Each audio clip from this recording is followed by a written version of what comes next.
Kyrie, PJ Ziegler, Fox 8. 42 points tonight, career playoff best for you.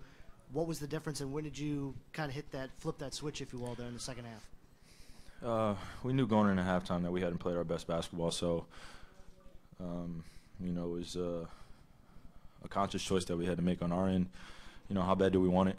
And we just had to keep it within striking distance, and we knew that our pressure, if we picked it up, we're going to have them commit turnovers and make them feel uncomfortable, and that's when we're at our best, when our defensive intensity is at an all-time high, and we're playing with unbelievable pace. So it was one of those games that we had to fight through, and we had to earn it. And that Boston Celtics team is coached well, very well coached. They gave us everything they had, and we had to withstand some runs. And in the third and fourth quarter, we were able to withstand them and create a separation for ourselves. Quick follow-up. Did LeBron's foul trouble force you to be a little bit more assertive there, and how much did that play a role in what you did there in the second half? The importance of a Game 4, especially the way we came on Game 3.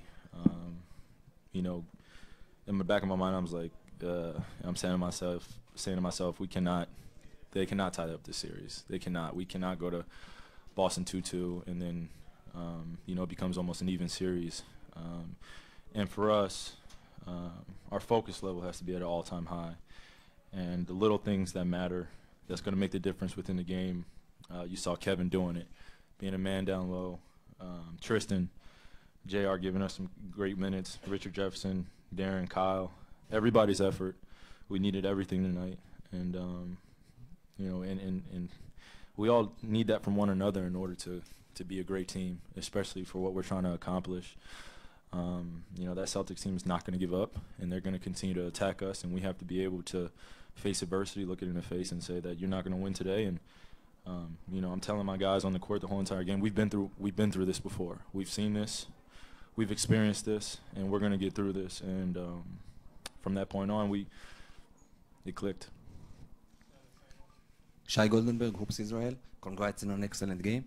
In that scary third quarter moment, did you feel like you need to get back up and keep setting the tone? And what's your condition right now? I'm just thankful that I've twisted my ankle so many times that, plays like that, you have two choices. Either you could, sit there and kind of will in the sorrow of you actually twisting your ankle, or capture the moment. And, my adrenaline is still going at this point. So I'm pretty sure when I get home, my body will probably hate me, but it's the magnitude of the moment and what's at stake. And I wasn't coming out for any margin. I wasn't coming out. I knew how much we needed this game and how much my teammates needed me, and the importance of me leading these guys as well as Bron. So. Kenny Rhoda, WHBC. Kyrie, what is it with you in big moments? Why do you seem to flourish in those moments and rise to the occasion?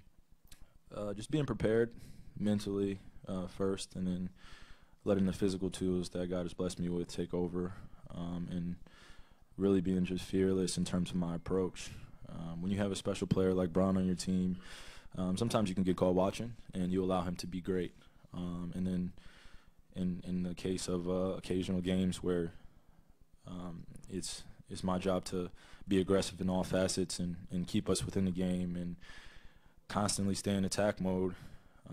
We're quite a different team, and when we're doing our defensive end and my teammates are able to get stops and we're out in transition and we get some easy layups or some easy shots, then I'm able to ISO at the elbow, get some quality looks. We're a great team. So I don't take it for granted for having great teammates, because without those guys, I'm not able to attack the rim and be able to create and be able to have the space that I have out there. So Boston did a great job loading up on our ISOs, but we started to take advantage of it in the second half. And a quick follow-up. Why does this team love adversity? That's sort of a complex question, but adversity has a way of really bringing out the best in people, or it can bring out the worst. And I've been on both sides. I know a couple of my teammates have, and us as a team, we've been on both sides as well. So, you just have a choice to make. you know, and it has to be a fearless approach, and it comes from up top from our leadership.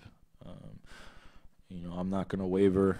I'm not going to show any signs that of giving up or anything of that matter. Yeah, my job is to continue to play and continue to lead these guys as best I know how. And it's a difficult task, but you know, adversity is part of life, and it's a part of the game, and it's just basketball. And if you leave it all out there, and you can look yourself in the mirror after the games, and you know, you gave it 150%, that's all you can ask for from yourself.